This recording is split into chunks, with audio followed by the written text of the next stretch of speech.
Hello students, नमस्कार। स्वागत है आप सभी का बायोलॉजी वन लाइनर एमसीक्यूज़ के अंदर, जिसमें डेली हम 100 एमसीक्यूज़ सॉल्व करने वाले हैं। और यहाँ पे मेन चीज़ जो है वो कैसे ये दूसरे क्वेश्चन से डिफरेंट होंगी, जिनमें हम ऑप्शंस प्रोवाइड करते हैं, एक्सप्लेनेशन प्रोवाइड करते हैं। बेसिकली वन लाइनर एमसीक्यूज़ में बहुत ज़्यादा एक्सप्लेनेशन पार्ट जो है वो रिक्वायर्ड नहीं होता है।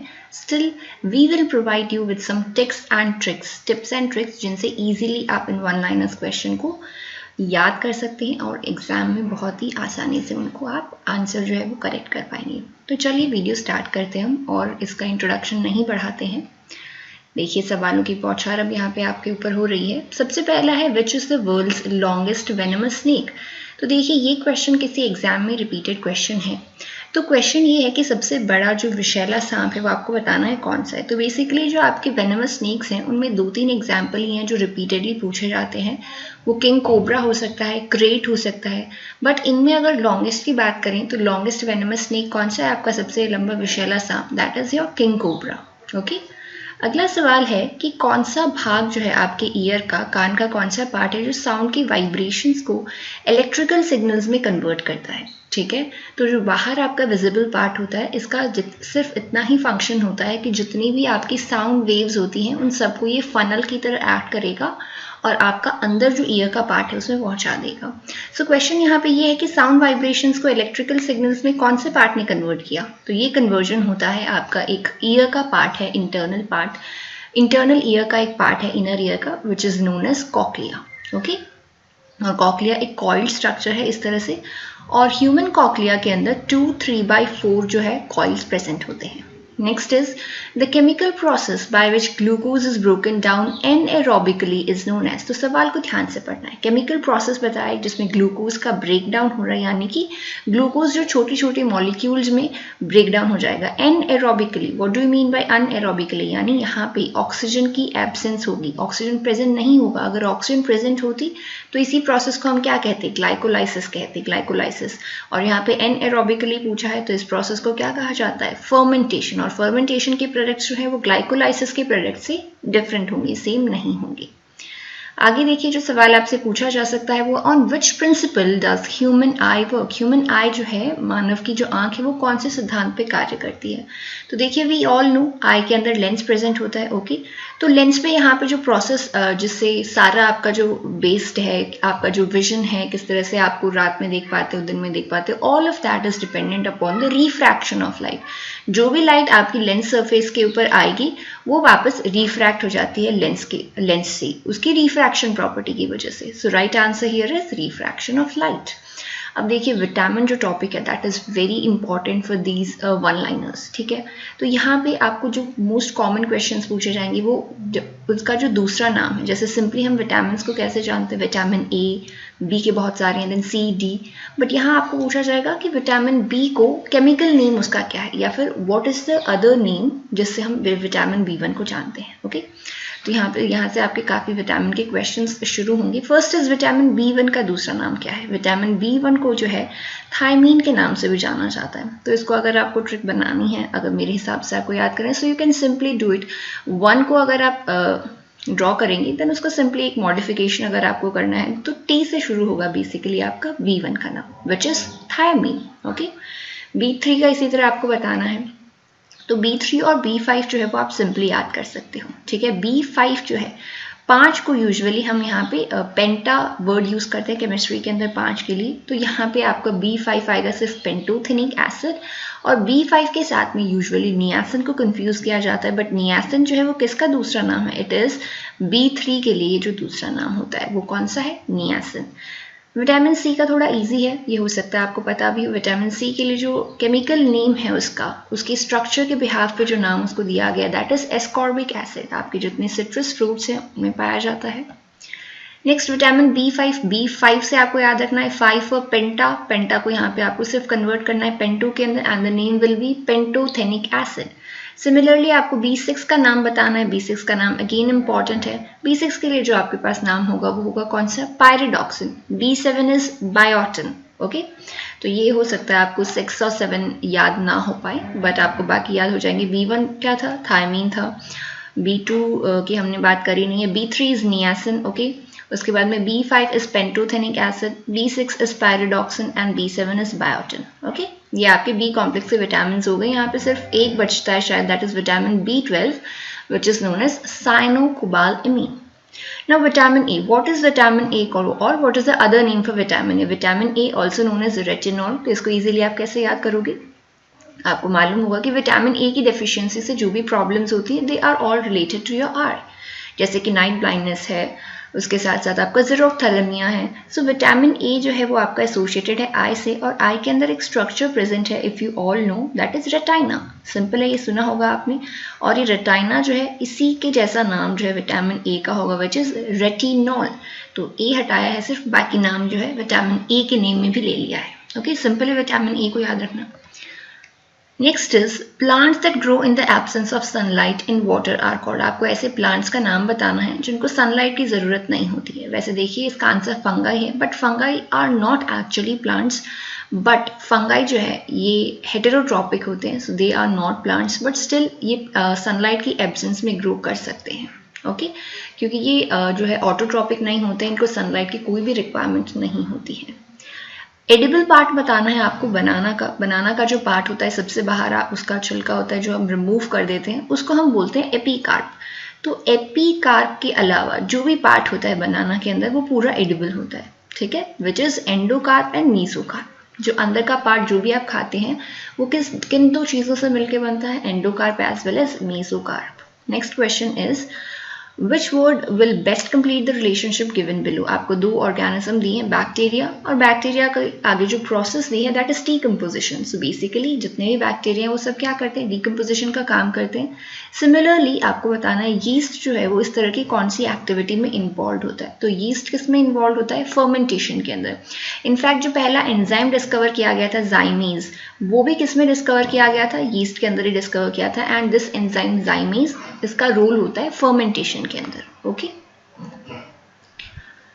नेक्स्ट एड्स से रिलेटेड एक क्वेश्चन है, AIDS virus destroys the body. Body के कौन से सिस्टम के ऊपर जाकर के एड्स वायरस, या अगर ज़्यादा अप्रोप्रिएटली कहें HIV वायरस जो है बॉडी के अंदर जाकर के कौन से भाग को डिस्ट्रॉय करता है। तो आपकी जो इम्यून सिस्टम है, इम्यून सिस्टम को बहुत ही ज़्यादा वीक बना देता है HIV वायरस जो है, और इस वजह से आपको बहुत सारे और इन्फेक्शंस भी हो जाते हैं एड्स के अलावा। What is the least toxic nitrogenous waste? तो देखिए जो एक्सक्रीटरी प्रोडक्ट हैं अलग अलग ऑर्गेनिजम्स के लिए, उनमें कुछ जो कॉमन एक्सक्रीटरी वेस्ट हैं वो है अमोनिया है, यूरिया है और यूरिक एसिड है। ये तीन जो है मेन नाइट्रोजनस वेस्ट हैं, और इन तीनों के अंदर सबसे कम टॉक्सिक जो है, सबसे कम जहरीला जो है that is uric acid.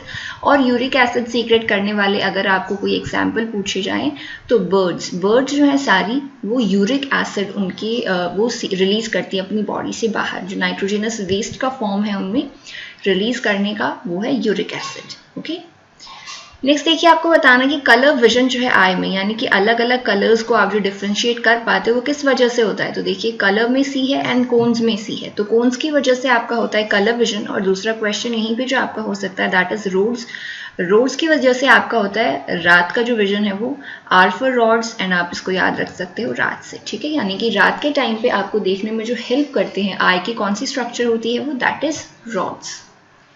Which gland is known as master gland of the human body? Pituitary gland को master gland of the human body कहा जाता है। Okay, we all know this.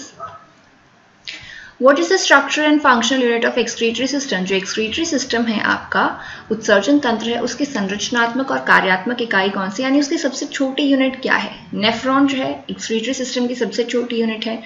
अब आपको बताना है मेल और फीमेल का जीन कंपोजिशन क्या होता है। तो इनके ऑटोसोम्स जो है मेल और फीमेल के वो सेम होते हैं, बट अगर आप सेक्स क्रोमोसोम्स की बात करो तो मेल के अंदर कौन सा होता है, मेल के अंदर जो जीन कंपोजिशन है वो होगा XY, और फीमेल के अंदर कौन सा होगा, सिंपली XX। ठीक है, सिंपल है ये तो बहुत।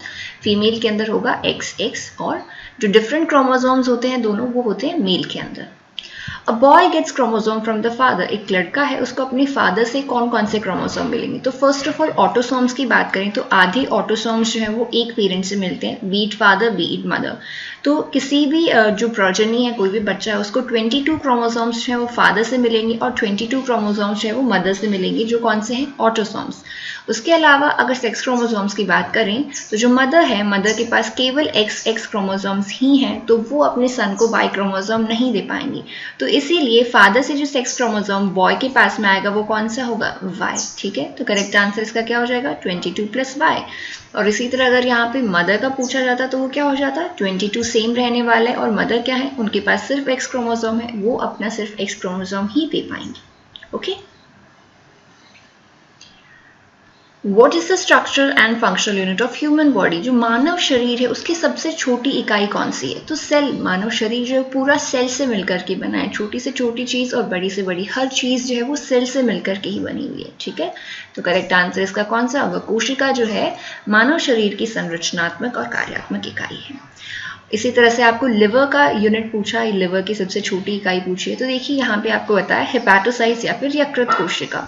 तो जो लोग इंग्लिश में पढ़ रहे हैं उनके लिए एक चीज़ यहाँ पे इजी हो सकती है कि हेपाटो वर्ड जहाँ कहीं भी आए तो हमेशा ये याद रखना है दैट हेपाटो जो है हमेशा लिवर से रिलेटेड होगा। जैसे आपको कोई डिजीज दे दी 3-4, उनमें से आपको पूछा बताओ इनमें से कौन सी लिवर से एसोसिएटेड है, तो अगर उनमें से किसी के भी वर्ड में हेपैटिक है, जैसे हेपैटिक सिरोसिस, तो वो किससे रिलेटेड होगा, लिवर से, यानी कि वो पक्का है कि वो डिजीज लिवर की होगी। नेक्स्ट इज कार्डियक मसल्स जो है वो किसमें पाई जाती है। मसल्स आपकी 3 तरह की होती हैं, कार्डियक होती हैं, स्मूथ मसल्स होती हैं, स्केलेटल मसल्स होती हैं। कार्डियक मसल्स में जो कार्डिया वर्ड है, अगेन जो कार्डिया वर्ड है हमेशा ये यूज किया जाता है किसके लिए, आपके हार्ट के लिए। और कार्डियक मसल्स जो हृदयी मांसपेशियां कहाँ पे मिलती हैं, हृदय में। The mineral which control the functioning of thyroid, thyroid की फंक्शनिंग को कंट्रोल करने के लिए अगर कोई मिनरल है तो वो कौन सा है, आयोडीन। आयोडीन की डेफिशिएंसी से क्या हो जाता है, गॉइटर हो जाता है, और इसीलिए हमें जो नमक है वो आयोडाइज्ड नमक का सेवन करना चाहिए। Okay, Who launched the countrywide Pulse Polio Program 2019? तो पल्स पोलियो प्रोग्राम है 2019 में इसको लॉन्च किया गया था। आपको बताना क्योंकि ये बहुत ज़्यादा पुराना नहीं बोल सकते, बहुत ज़्यादा नया भी नहीं बोल सकते, लाइक लास्ट ईयर का ये, तो आपको याद होना चाहिए। रामनाथ कोविंद जो थे उन्होंने पल्स पोलियो प्रोग्राम 2019 को लॉन्च किया था। Okay, how do green plants in the sea help fish to respire, जो आपके सी हैं, जो समुद्र के अंदर ग्रीन प्लांट्स भी होते हैं, फिशेस भी हैं, बाकी सारे एक्वेटिक एनिमल्स भी हैं। बताना है आपको कि जो ग्रीन प्लांट्स हैं वो किस तरह से मदद करते हैं जो फिशेस हैं उनको सांस लेने में या श्वसन में। तो देखिए ग्रीन प्लांट्स हैं, ग्रीन प्लांट्स जहाँ कहीं भी होंगे उनकी एक प्रॉपर्टी तो कॉमन है, वो कौन सी है कि ग्रीन प्लांट्स जो हैं वो फोटोसिंथेसिस करेंगे। ठीक है, प्रकाश संश्लेषण करेंगे, और प्रकाश संश्लेषण से क्या होगा, ऑक्सीजन जो है वो रिलीज करेंगे, और ये जो ऑक्सीजन है वो यूज कर सकती हैं फिशेस, यूज कर सकती हैं, बाकी एक्वेटिक ऑर्गेनिजम्स जो है वो यूज कर सकते हैं, और इसकी मदद से वो क्या करेंगे, रेस्पायर करेंगे। तो आंसर इसका यही है कि जो ग्रीन प्लांट्स हैं वो ऑक्सीजन जो है रिलीज करेंगे। ओके, नेक्स्ट इज आपको बताना है ब्लड शुगर कौन सा, यानी आपके रक्त के अंदर पाई जाने वाली शुगर या सबसे अधिक मात्रा में पाई जाने वाली शुगर जो होगी उसको ब्लड शुगर कहेंगे। और ग्लूकोज जो है उसकी मात्रा सबसे अधिक होती है ब्लड के अंदर, इसीलिए उसे हम क्या कहते हैं, blood sugar. Correct answer is glucose. क्या है, 1 सेकेंड प्लीज, ग्लूकोज। ओके, अगला आपको बताना है कौन सा ऐसा विटामिन है जिसको अगर आपने हीट कर दिया, गर्म अगर कर दिया तो वो नष्ट हो जाएगा। ऐसा विटामिन जो है वो हमारा एक ही है, वो कौन सा है, B1, जिसका नाम हमने कैसे याद किया था, 1 ये दिस थायमीन। Okay, simple. इस तरह की अगर आप छोटी छोटी चीजें भी रिलेट करोगे तो वो आपको एग्जाम में काफी हेल्प करने वाली है। The blood pressure of a young mail human is normally, normal blood pressure जो है, नॉर्मल रक्तचाप जो है 120/80 बोलते हैं हम। Okay, to monitor the fetal growth the latest technique used is, अगर आपको जो फीटस है, भ्रूण है, उसके विकास पर नजर रखनी है कि कोई उसमें प्रॉब्लम ना हो, उसके हार्ट रेट को देखते रहना है रेगुलरली, कोई कॉम्प्लिकेशन तो नहीं है उसकी ग्रोथ के अंदर, तो उसके लिए आप कौन सी तकनीक का इस्तेमाल कर सकते हो। अल्ट्रासोनिक्स जो है सबसे लेटेस्ट टेक्निक है जिसको आप यहाँ पे इस्तेमाल कर सकते हो। नेक्स्ट इज अनीमिया की बात करी गई है। अनीमिया पूछा है कि किसकी कमी के कारण होता है। अनीमिया होता है लोहे की कमी के कारण, आयरन की डेफिशिएंसी की वजह से। ओके, सिंपल है ये क्वेश्चन भी। When was the universal immunization program started in India? Universal immunization programme जो है उसके तहत जो भी टीकाकरण के आपके अलग अलग ड्यूरेशन बताए जाते हैं, जैसे कि बर्थ के टाइम पे आपको ये 3 टीके लगने ज़रूरी हैं जिसमें BCG होता है, ओके, पोलियो की एक खुराक होती है, बाकी एक और वैक्सीन होता है। इसी तरह से कि 5 महीने पे ये आपको वैक्सीन लगाने ज़रूरी है या 5 साल तक इतने वैक्सीन लग जाने चाहिए। ये जो पूरा शेड्यूल है जिसमें बताया गया है कि इतने समय तक इतनी वैक्सीन के इतने डोजेस लग जाने चाहिए, ये जो प्रोग्राम है इसको कहा गया है यूनिवर्सल इम्यूनाइजेशन प्रोग्राम, सार्वभौमिक प्रतिरक्षण कार्यक्रम, और ये शुरू किया गया था 1985 में। इंडिया में कब शुरू किया गया था? ये 1985 के अंदर, ओके।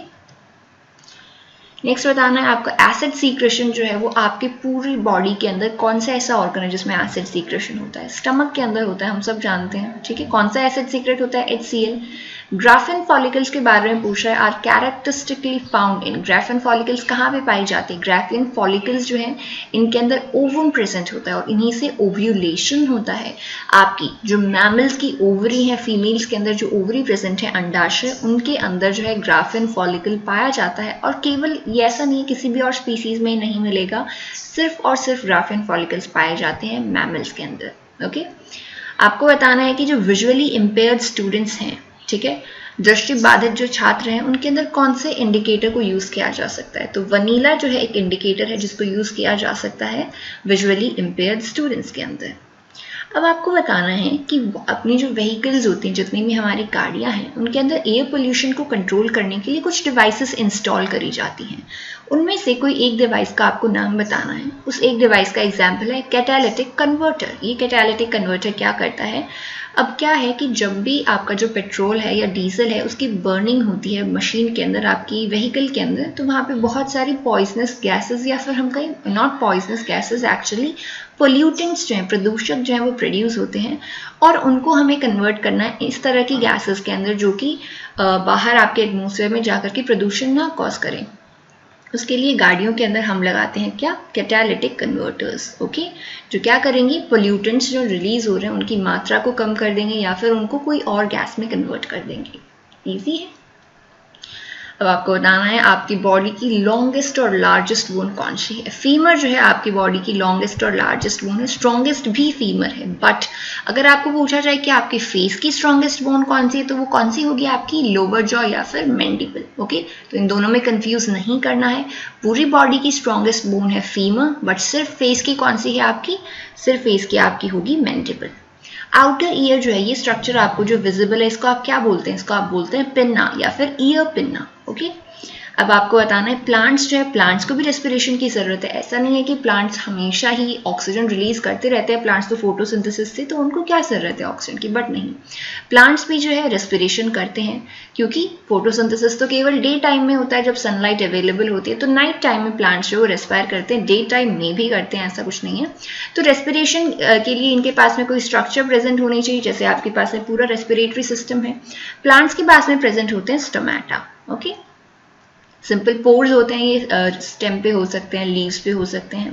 अगला आपको बताना है ब्लीडिंग गम्स। ब्लीडिंग गम्स किस वजह से होता है? कौन सी डिजीज में होता है ब्लीडिंग गम्स? होता है स्कर्वी के अंदर, और आगे हम ये भी बात करेंगे स्कर्वी किसकी डिफिशियंसी से होता है, कौन से विटामिन की डिफिशियंसी से। नेक्स्ट इज आपको बताना है जो बैट्स होते हैं, आपके चमगादड़ होते हैं, वो अंधेरे के अंदर अपना खाना जो उसको कैसे लोकेट करते हैं और कैसे उस तक पहुंचते हैं। तो बैट्स जो है, चमगादड़, अपना सारा काम साउंड वेव्स के थ्रू करते हैं। तो ये सिंपली क्या करेंगे, ये अल्ट्रासोनिक जो साउंड्स हैं उनको यूज करते हैं किसी भी ऑब्स्टेकल के ऊपर। जब वो साउंड, ये अगर आपका बैट है मान लीजिए, जब वो साउंड यहाँ पे आकर के उस ऑब्स्टेकल के ऊपर जाकर के भिड़ेगी, कोई भी अवरोध है उससे अगर टकराएगी, तो फिर वो जब वापस आती है तो बैट को सेंस उसका फील हो जाता है उस जो अल्ट्रासोनिक साउंड है उसका, और इस वजह से उसे पता चलता है कि यहाँ से कितनी डिस्टेंस के ऊपर कोई भी ऑब्स्टेकल प्रेजेंट है। बैक्टीरिया, आपको एक ऐसा बैक्टीरिया बताना है जो रेफ्रिजरेटर के अंदर भी ग्रो कर जाता है और बहुत ही लीथल टॉक्सिन्स जो है, बहुत ही जहरीले पदार्थ जो है वहाँ पे पैदा कर सकता है। ऐसा एक एग्जाम्पल है बैक्टीरिया का क्लोस्ट्रीडियम बोटुलिनम, और आपको आश्चर्य होगा ये जानकर कि ये बैक्टीरिया जो आपके डब्बा बंद जो खाने हैं उनके अंदर बहुत ज़्यादा पाया जाता है, और जो फूड पॉइजनिंग होती है उसका सबसे कॉमन रीज़न एक क्लॉस्ट्रीडियम बोटुलिनम है। जैसे आपके डब्बा बंद जो रसगुल्ले हैं या इस तरह की और जो मिठाइयाँ हैं विच आर पैक्ड, उनके अंदर ये ग्रो कर सकता है, ऐसा नहीं है कि हमेशा होता है, ग्रो कर सकता है। Which of the following elements is not part of a protein? Protein के अंदर देखिए आपका कार्बन आपको मिलेगा, हाइड्रोजन आपको मिलेगा, नाइट्रोजन भी मिल जाएगा, सल्फर भी मिल जाएगा, ये नॉर्मली आपको मिल। आयोडीन जो है, आयोडीन आपको नहीं मिलेगा प्रोटीन्स के अंदर। ठीक है, कौन कौन से आपको एलिमेंट्स जो है वो प्रोटीन्स के अंदर मिल जाएंगे? कार्बन, हाइड्रोजन, नाइट्रोजन और सल्फर। बट कौन सा नहीं मिलेगा आपको? Iodine. Iodine is not present in proteins.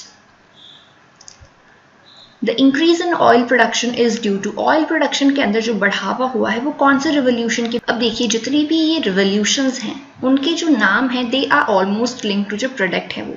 अब जैसे देखिए एक रिवोल्यूशन आपका वीट के लिए हुआ था जिसको ग्रीन रिवोल्यूशन के नाम से जाना जाता है। मिल्क के लिए जो हुआ था उसको ब्लू रिवोल्यूशन के, सॉरी नॉट मिल्क, वाटर से रिलेटेड एक रिवोल्यूशन था, उसको ब्लू रिवोल्यूशन के नाम से जाना जाता था। इसी तरह ऑयल प्रोडक्शन से रिलेटेड जो इस तरह का रिवोल्यूशन है, जो क्रांति थी, उसे बोला गया था येलो रिवोल्यूशन। उसके बाद में जो ऑयल प्रोडक्शन है उसमें इंक्रीज हुआ था। Okay, Which of the following issues create threat to the public health? Public health के लिए कौन कौन से इश्यूज जो हैं वो थ्रेट हो सकते हैं? पोल्यूशन हो सकता है, पानी की कमी भी हो सकता है, ओवर पॉपुलेशन, अगर जनसंख्या बहुत तीव्र गति से बढ़ती रही तो वो भी जो है पब्लिक हेल्थ जो है लोगों के स्वास्थ्य के लिए एक खतरा हो सकता है।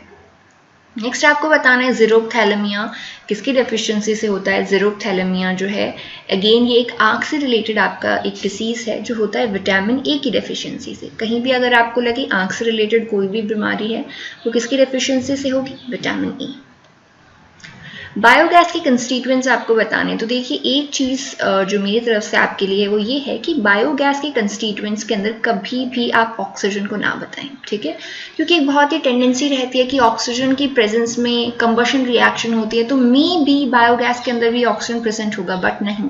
कार्बन डाइऑक्साइड प्रेजेंट हो सकती है बायोगैस में, मिथेन हो सकता है, H2S भी थोड़ी बहुत प्रेजेंट होती है और हाइड्रोजन गैस के भी कुछ अमाउंट्स पाए जाते हैं, बट मेन जो इसका कंस्टिट्यूएंट है वो होता है मिथेन। ओके, सो करेक्ट जो आंसर है उनमें मेनली ये 4 गैसेस ही होती हैं, ऑक्सीजन को इंक्लूड आप कभी ना करें।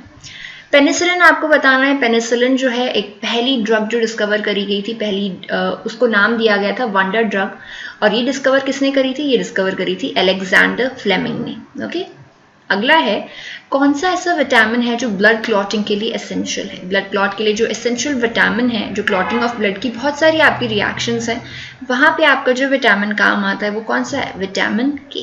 ओके, के फॉर के अपना विटामिन, और के से आप क्लॉटिंग भी याद रख सकते हो। ओके, तो इस तरह से याद रखें। BCG वैक्सीन आपको बताना है, BCG वैक्सीन जो बर्थ के टाइम पे दिया जाता है वो किससे इम्यूनिटी प्रोवाइड करता है? वो इम्यूनिटी प्रोवाइड करेगा आपको TB से, ट्यूबरक्यूलोसिस से। अगला आपको बताना है एलिफेंटियासिस, या जो हाथी पाँव हैं जिसमें आपके जो यूजुअली जो पाँव हैं वो स्वेल होकर के बहुत ही ज़्यादा साइज़ के हो जाते हैं, उसका आपको बताना है किसके कारण ये डिजीज़ होती है।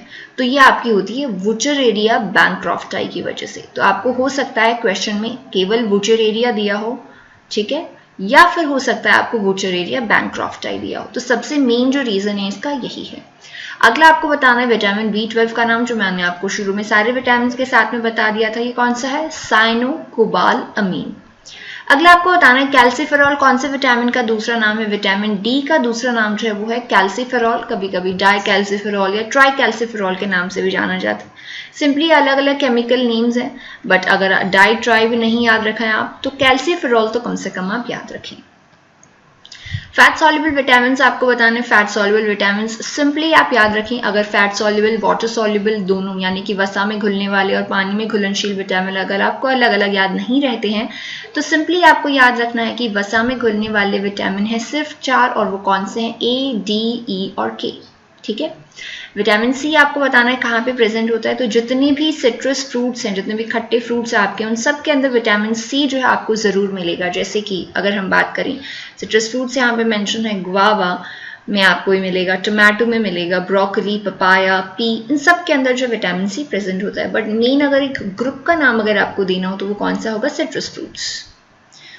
अब स्कर्वी जिसकी हम बात करते हैं, जिसमें आपकी गम्स जो हैं, गम्स में स्वेलिंग हो जाती है, वहाँ से ब्लीडिंग भी शुरू हो सकती है, वो किसकी डेफिशिएंसी से होता है? वो होता है आपका विटामिन सी या फिर एस्कॉर्बिक एसिड की डेफिशिएंसी से। अगला आपको बताना है berry berry, berry berry, B for beri और बी फॉर विटामिन बी। किसकी डेफिशिएंसी से होता है बेरी बेरी? विटामिन बी की डेफिशिएंसी से। अगला आपको बताना है रिकेट्स। रिकेट्स जो है आपकी जोड़ों से रिलेटेड एक डिजीज है, ठीक है। यूजुअली इसके अंदर क्या होता है, बच्चों के अंदर जो इस तरह से घुटने हैं वो काफ़ी, और जो हड्डियां हैं वो मतलब नॉर्मल फॉर्मेशन उसका नहीं होता है, और ये रिलेटेड है किसकी कमी से? विटामिन डी की कमी के कारण। आयोडीन डेफिशिएंसी अगर है आपकी डाइट के अंदर, अगर आप आहार में आयोडीन प्रॉपर अमाउंट में नहीं ले रहे हैं तो आपको क्या हो जाएगा? गॉइटर, आपका थायराइड ग्लैंड जो उसकी साइज बढ़ने लग जाएगी। ब्लीडिंग गम्स, अगेन हमने थोड़ी देर पहले बताया था आपको, स्कर्वी के अंदर ये आपके जो गम्स हैं, मसूड़े हैं, उनमें ब्लीडिंग शुरू हो जाती है, खून आने शुरू हो जाते हैं, और वो किसकी डेफिशिएंसी से था? स्कर्वी, एस्कॉर्बिक एसिड की या फिर विटामिन सी की डेफिशिएंसी से।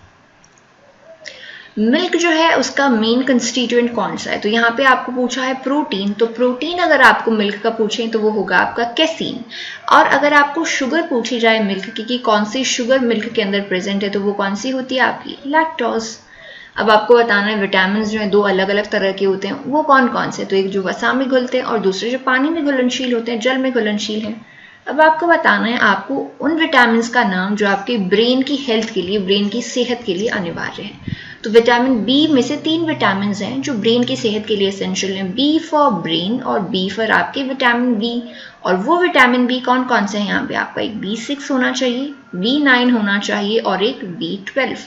ये 3 विटामिन जो हैं आपका जो ब्रेन है, आपका मस्तिष्क की नॉर्मल जो एक्टिविटीज हैं उनमें हेल्प करते हैं। फर्स्ट आर्टिफिशियली सिंथेसाइज विटामिन आपको बताना है, पहला संश्लेषित विटामिन कौन सा था? अगेन विटामिन सी जो था वो पहला संश्लेषित विटामिन था। विटामिन डी का सबसे इंपॉर्टेंट नेचुरल सोर्स कौन सा है? सनलाइट। ये तो हम हमेशा ही लेते हैं vitamin D, and we all know this. Which vitamin contains cobalt? कौन से विटामिन के अंदर कोबाल्ट है? अब आपको होगी ये तो आपने बताया नहीं। तो देखिए विटामिन B12 का हमने नाम क्या बताया था? सायनो कोबाल एमीन। तो ये जो कोबाल है यहाँ पे, ये कोबाल्ट का ही शॉर्ट फॉर्म यहाँ पे यूज किया गया है। और जो साइनो कोबाल एमीन अगर आपको मालूम है तो आपको ये भी याद रखना है कि विटामिन B12 के अंदर क्या है? कोबाल्ट प्रेजेंट होता है। अनपॉलिश्ड राइस, अब देखिए राइस में क्या होता है? पॉलिश्ड राइस उसे कहते हैं जब राइस के बाहर एक लेयर होती है, उसका जो सीड कोट होता है उसको रिमूव कर दिया जाता है। सॉरी, जब सीड कोट को रिमूव कर दिया जाता है तो सीड कोट के अंदर जो एसेंशियल विटामिन है वो रिमूव हो जाते हैं। बट यहाँ पे हम बात कर रहे हैं वो राइस जो पॉलिश नहीं किया गया है, अनपॉलिश्ड राइस। और उसे पॉलिश्ड राइस क्यों बोला? क्योंकि वो दिखने में थोड़ा डिफरेंट होता है, थोड़ा सा बेटर या फिर थोड़ा शाइनी फील होता है, but still it is not good. क्योंकि अगर आपने राइस को पॉलिश कर दिया है तो वहां पे आपको थायमीन की डेफिशिएंसी हो जाएगी, और वहीं अनपॉलिश्ड राइस किसका रिच सोर्स है? थायमीन। और थायमीन आपका कौन सा विटामिन था? B1। ओके, रिलेट करिए इन सब चीजों को, बहुत ईजी हो जाएगा। ओके, नेक्स्ट देखिए, नेक्स्ट है 1 सेकेंड। हाँ, which vitamin helps to heal the wound? कौन सा विटामिन है जो वूंड हीलिंग में आपको हेल्प करेगा? घाव भरने के अंदर कौन सा विटामिन आपको हेल्प करेगा? अगेन विटामिन सी होगा।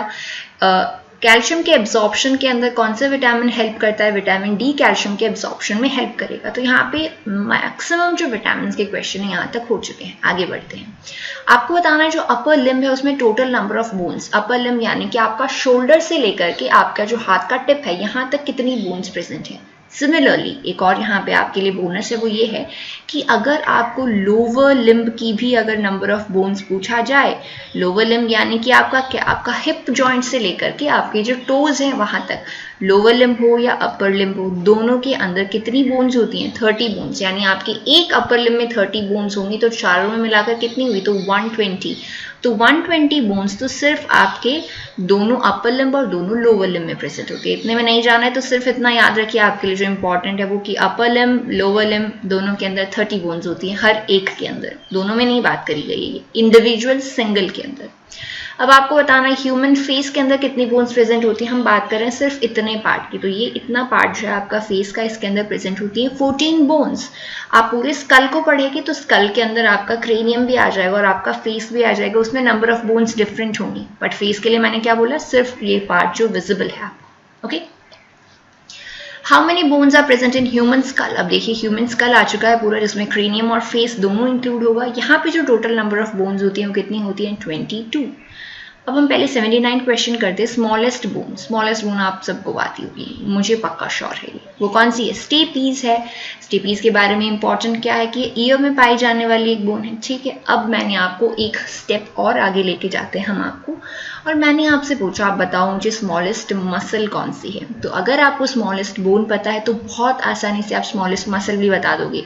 तो जो आपकी स्टेपीज बोन है, जो सबसे छोटी बोन है, उसी से रिलेटेड जो है वो आपकी सबसे छोटी मसल है, और वो कौन सी है? स्टेपीडियस। तो अगर आपको इसका नाम भी याद ना रहे तो आपको सिर्फ इतना याद रखना है कि जब अगर मसल भी पूछें तो हमें स्टेपीज से मिलता जुलता ही कोई नाम जो है वो ऑप्शंस में ढूंढना है, ठीक है। स्टेपीज क्या हो गई? सबसे छोटी बोन, और स्टेपीडियस क्या होगा? सबसे छोटी मसल। इजी है। ब्लड प्रेशर आपको बताना है हेल्दी मैन का। ये ऐसे क्वेश्चन रिपीट हो गया, I am sorry for that. तो सिमिलरली क्वेश्चन ऐसे ही पूछा जा सकता है, नॉर्मल सिस्टोलिक ब्लड प्रेशर जो है हेल्दी मैन का कितना होता है। तो अगर सिस्टोलिक ब्लड प्रेशर पूछा जाए तो वो कितना होगा? 120। तो पहले जो हम लिखते हैं हमेशा वो होता है सिस्टोलिक ब्लड प्रेशर, और इसी तरह अगर डायस्टोलिक ब्लड प्रेशर आपको पूछा जाए नॉर्मल, तो वो कितना हो जाएगा? 80, और इसकी यूनिट जो होती है वो mm/Hg होती है, ठीक है। प्रेशर है ये, तो प्रेशर की यूनिट यहाँ पे होगी mm/Hg। नेक्स्ट आपको बताना है ह्यूमन सलाइवा जो है उसके अंदर कौन सा एंजाइम प्रेजेंट होता है। तो उस एंजाइम को आप टाइलिन भी बोल सकते हो या फिर सलाइवरी एमाइलेज भी बोल सकते हो, ठीक है, करेक्ट है। Name the hormone that regulates the amount of glucose in the blood. आपके ब्लड का जो ग्लूकोज है उसको जो है नॉर्मल रखने के लिए या फिर उसको रेगुलेट करने के लिए कौन सा हार्मोन जो है आपका काम में आता है। तो वो हार्मोन आपका कौन सा है? इंसुलिन। और इंसुलिन आपका कहाँ से रिलीज होता है? पैंक्रियास से, ठीक है। क्वेश्चन ये हो गया आपका, बहुत ईजी था। ओके, नेक्स्ट आपको बताना ह्यूमन यूरिन जो है उसका कलर येलो क्यों होता है। कौन सा ऐसा पिगमेंट है? पिगमेंट वो होते हैं कोई भी सब्सटेंस जो कलर प्रोवाइड करते हैं। कौन सा पिगमेंट है जिसकी वजह से येलो कलर है? तो अगर यूरिन आपसे पूछा जाए तो यूरिन के लिए हमारा आंसर क्या होगा? यूरोबिलिन। थोड़ा सा ही डिफरेंस है यहाँ पे, बिलिन। और अगर फीसेस का येलो कलर पूछा जाए, ध्यान से देखिए, फीसेस और येलो कलर, तो यहाँ पे आपका आंसर क्या होगा? यूरोक्रोम। तो इसीलिए थोड़ा सा डिफरेंस है, तो हमने साथ साथ ही क्वेश्चन दे दिया। यूरिन के लिए क्या होगा? यूरोबिलिन, और फीसेस के लिए क्या होगा? यूरोक्रोम। ओके, अब आपको बताना है क्लोरोफिल के अंदर कौन सा मेटल प्रेजेंट होता है। क्लोरोफिल के अंदर जो मेटल प्रेजेंट होता है वो आपका होता है मैग्नीशियम। और इसी तरह हो सकता है आपको आगे इसी में ही पूछा जाए कि हीमोग्लोबिन के अंदर कौन सा मेटल प्रेजेंट होता है। वो कौन सा होता है? आयरन, जिसकी वजह से अनीमिया होता है, हीमोग्लोबिन कम हो जाता है। तो अगर आयरन कम होगा तो क्या होगा? हीमोग्लोबिन कम होगा, और ये डिजीज क्या होती है आपकी? अनीमिया। ओके, अब आपको बताना है लैक्राइमल ग्लैंड्स जो है वो कहाँ पे प्रेजेंट होते हैं। तो लैक्राइमल ग्लैंड्स जो है ये आपके किस चीज़ से रिलेटेड होते हैं? जो आपके टीयर्स हैं, जो आंसू है, उनका प्रोडक्शन होता है इनकी वजह से। और लैक्राइमल ग्लैंड्स आपके आई से रिलेटेड ही किसी स्ट्रक्चर में होंगे। तो ये जो स्कल जब आप देखा होगा अगर आपने कभी, तो यहाँ पे इस तरह से दो उसमें जो ये बनाए जाते हैं, ये जो बोनी पार्ट है इसको हम बोलते हैं आई ऑर्बिट, नेत्र कक्षा। तो वहाँ पे प्रेजेंट होंगे आपकी लैक्राइमल ग्लैंड्स। नेक्स्ट बताना है प्लांट्स के अंदर जो वाटर का ट्रांसपोर्ट होता है वो कौन सी स्ट्रक्चर से होता है। वाटर का ट्रांसपोर्ट होता है जाइलम से, और फूड का ट्रांसपोर्ट हमेशा किससे होता है? फ्लोएम से। Food phloem. तो फ और फ को आप यहाँ पे मिला सकते हो। फूड का ट्रांसपोर्ट होगा फ्लोएम से, और बाकी जो आपका बच गया वाटर का ट्रांसपोर्ट वो किससे हो जाएगा? जाइलम से हो जाएगा। नेक्स्ट आपको बताना है बायोटेक्नोलॉजी की मदद से पहली जो वैक्सीन जो प्रोड्यूस करी गई थी वो कौन सी बीमारी के खिलाफ, कौन सी डिजीज के अगेंस्ट प्रोड्यूस करी गई थी। वो डिजीज कौन सी थी आपकी? वो डिजीज थी हेपेटाइटिस बी। और हेपेटाइटिस बी जो है एक सेक्सुअली ट्रांसमिटेड डिजीज है। हो सकता है आपसे एग्जाम्पल पूछें तो हेपेटाइटिस बी HIV की तरह एक सेक्सुअली ट्रांसमिटेड डिजीज है। अगला आपको बताना है फादर ऑफ जेनेटिक्स के नाम से किसे जाना जाता है। हम सब जानते हैं मेंडल ही एकमात्र वो सदस्य हैं, एकमात्र वो आदमी है जिनको फादर ऑफ जेनेटिक्स के नाम से जाना जाता है। And his full name is Gregor Johan Mendel. नहीं पूछेगा कोई भी, मेंडल याद रखिए, इनफ है। ओरल पोलियो वैक्सीन आपको बताना है किसने डिस्कवर करी थी। ओरल वैक्सीन जो 2 बूंद जिंदगी की आपको दी जाती हैं, ओरली ही दी जाती है, वो पूछा है कि किसने डिस्कवर करी थी। वो डिस्कवर करी थी जोनस साल्क ने। ये एक इंपॉर्टेंट क्वेश्चन है, बहुत सारे एग्जाम्स में पूछा गया है, हम इसको याद रखेंगे। सुसाइडल बैग्स ऑफ सेल्स किसे कहा जाता है? लाइसोसोम्स को, क्योंकि कोई भी वेस्ट प्रोडक्ट्स होते हैं उनको क्या करते हैं? लाइसोसोम अपने अंदर स्टोर कर लेते हैं। उसके अंदर जो एंजाइम्स प्रेजेंट होते हैं वो पूरे लाइसोसोम को ही डिसॉल्व कर देते हैं, ठीक है। सुसाइडल बैग्स किसे कहा गया? लाइसोसोम्स को। फूड जो है प्लांट्स के अंदर किस फॉर्म के अंदर स्टोरेज होता है, जो पौधे हैं वो अपना भोजन इकट्ठा तो करेंगे, अब बनाए जा रहे हैं तो वो अपना फूड स्टोर करते हैं किसके फॉर्म में, स्टार्च के फॉर्म में। और अगर सिमिलर क्वेश्चन अगर हम एनिमल्स के पूछें तो एनिमल अपना फूड स्टोर करते हैं ग्लाइकोजन के फॉर्म में। इसीलिए अगर आप एनिमल स्टार्च पूछा जाए आपसे कि कौन है एनिमल स्टार्च, यानी एनिमल में फूड स्टोर करने का जो तरीका है वो कौन सा केमिकल है, तो वो कौन सा हो जाएगा, ग्लाइकोजन।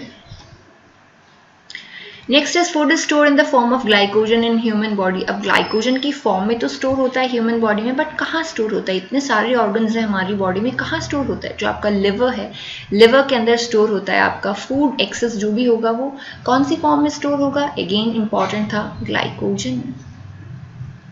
ठीक है। The metals present in haemoglobin, थोड़ी देर पहले ही मैंने आपको बताया था, हीमोग्लोबिन में मेटल है आयरन, अगर आयरन कम होगा तो हीमोग्लोबिन कम होगा, और दोनों के कम होने से कौन सी डिजीज होगी, अनीमिया। एनिमल्स जो है वो ग्लूकोज को किस फॉर्म में स्टोर करते हैं, आई एम सॉरी मैंने अभी ध्यान दिया, गैलेक्टोज इसका आंसर नहीं है, ग्लाइकोजन ही इसका आंसर है। ओके, ये हम बाद में करेक्ट कर देंगे, अभी आप इसको ग्लाइकोजन ही याद रखें। एनिमल्स ग्लूकोज जो है उसको ग्लाइकोजन की फॉर्म में स्टोर करते हैं, जिसे एनिमल स्टार्च भी बोला जाता है, और ये कहाँ पे स्टोर होता है, लिवर के अंदर। Next is the metal present in insulin के अंदर आपको दो मेटल बताने हैं, जिंक और मैग्नीज होगा, अगर मैग्नीज याद नहीं रहता है तो जिंक एटलीस्ट आप याद रखें। अगला है कि प्लांट्स जो है अगर आप उनको लिक्विड के अंदर ग्रो करते हो सीधा, और उनमें बाकी जो न्यूट्रिएंट्स हैं उनको ऐड अगर उनमें कर देते हो, पोषक तत्वों को उसी जल में ऐड कर दिया, बट उसके अंदर सॉइल बिल्कुल भी नहीं है, ठीक है, पौधों के अंदर वहाँ पे आपका सॉइल बिल्कुल नहीं है, मिट्टी बिल्कुल नहीं है, तो इस प्रोसेस को आप क्या कहोगे, इस प्रोसेस को जो पानी में इस तरह से आप उगा रहे हो प्लांट्स को, इसे हम क्या कहते हैं, हाइड्रोपोनिक्स। लास्ट क्वेश्चन आज का जो है आपका वो पूछा है एस्कैरियासिस जो है वो कौन से ऑर्गेनिज्म की वजह से होता है, तो एस्कैरियासिस आपका होता है राउंड वर्म, और ये जो राउंड वर्म है इसी का दूसरा नाम एस्कैरिस है। तो देखिए यहाँ से सिंपल हो जाता है, एस्कैरिस एक वर्म है जिसने आपकी बॉडी में आकर के कुछ चेंजेस किए, और उस वजह से जो डिजीज हुई वो कौन सी हो गई, एस्कैरियासिस। ओके, तो इस तरह से ये इनके नाम वगैरह हैं वो लिए गए हैं। तो इनमें से जो मैंने आपको बताया जिस तरह से, अगर वैसे आपको क्वेश्चंस याद होते हैं तो वेल एंड गुड, और अगर आपका खुद का कोई तरीका है तो उससे आप हमेशा उसको याद रखें। अब देखिए आज हमने विटामिन की इतनी बात कर ली है, तो आपको हम दो टेबल्स यहाँ पे शो करेंगे। पहला देखिए यहाँ पे विटामिन बी जो है वो सारे यहाँ पे आपको एक साथ हमने लिख दिए हैं, तो इनमें से कुछ मैं अगर हाईलाइट करूँ तो वो आप ज़रूर याद रखें। तो सबसे पहला जो है अदर नेम्स आपको एग्जाम्स में अलग अलग एग्जाम्स में पूछे जाएंगे, तो अच्छा होगा अगर आप एक बार में याद कर लें। B1 को थायमीन बोला जाता है, B2 को राइबोफ्लेविन, 3 के लिए नियासिन, 5 के लिए मैंने आपको बताया था 5 को हम पेंटो बोलते हैं, 6 के लिए सेम P से ही स्टार्ट होगा, बट पेंटोथेनिन के अलावा जो है वो होगा pyridoxine. B7 is vitamin, 9 folic acid, B9 के लिए साइनोकोबालेमिन, जिसमें कोबाल्ट का क्वेश्चन भी आपसे पूछा जाता है। डिजीजेस के अंदर जो नेम्ड डिजीजेस है वो आप एटलीस्ट याद रखें, जैसे बेरी आपको याद रखना है, हमने विटामिन बी बोला था, B1 की डेफिशिएंसी से होता है बेरी। ओके, आगे देखिए जैसे विटामिन B3 नियासिन की डेफिशिएंसी से आपको पेलेग्रा हो सकता है, ठीक है, उसके अलावा B5 के डिजीजेस ज़्यादा इंपॉर्टेंट नहीं है। और अगर B9 और B12 में अगर आप देखिए फॉलिक एसिड और विटामिन B12 दोनों की वजह से एक तरह का अनीमिया हो सकता है, तो आपको पूरा याद नहीं रखना है, सिर्फ इतना याद रखें B9 और B12 की डेफिशिएंसी से क्या हो सकता है, अनीमिया। तो यहाँ पे क्या है, एक साथ आपको अदर नेम से पता चल गए, डेफिशिएंसी भी पता चल गई, तो ये आपका यहाँ से विटामिन ए क्लियर हो जाएगा। नेक्स्ट यहाँ पे देखिए विटामिन ए जो है, विटामिन ए की वजह से जितनी भी डेफिशिएंसी डिजीजेस होंगी वो आपके आई से रिलेटेड होंगी, और विटामिन ए का दूसरा नाम है जो क्या है, रेटिनॉल, जो हमने याद किया था रेटाइना से, ठीक है। तो आइज में यहाँ पे नाइट ब्लाइंडनेस हो सकता है, और एक और डिजीज जो हमने यहाँ डिस्कस करी वो कौन सी है, ज़ीरोथैलेमिया। ओके, अगला देखिए विटामिन डी को हमने बताया था, विटामिन डी का दूसरा नाम क्या है, कैल्सीफेरॉल, और विटामिन डी की डेफिशिएंसी से क्या होगा, आपकी बोन से रिलेटेड डिजीज होगी, और उसको हमने क्या नाम दिया था, रिकेट्स, बच्चों में हो सकता है, एडल्ट्स में ऑस्टियोमलेशिया, ठीक है। B1 हमने बता दिया थायमीन होता है, बेरी होगा इसकी वजह से। विटामिन सी की वजह से आपके जो मसूड़े हैं उनमें स्वेलिंग आ जाएगी, and the disease will be scurvy. तो ये आज आपकी 100 क्वेश्चंस जो हैं हमने यहाँ पे सॉल्व कर लिए, कंप्लीट 100 क्वेश्चंस। अगर आपको समझने में कोई भी दिक्कत नहीं हुई, अच्छा लगा हो, तो उसी तरह से उसको याद करते रहें, और हम आगे बढ़ते रहेंगे डेली 100 क्वेश्चंस के साथ में। तो इसी के साथ हम आज के लेक्चर को खत्म करेंगे। Thank you and have a very nice day.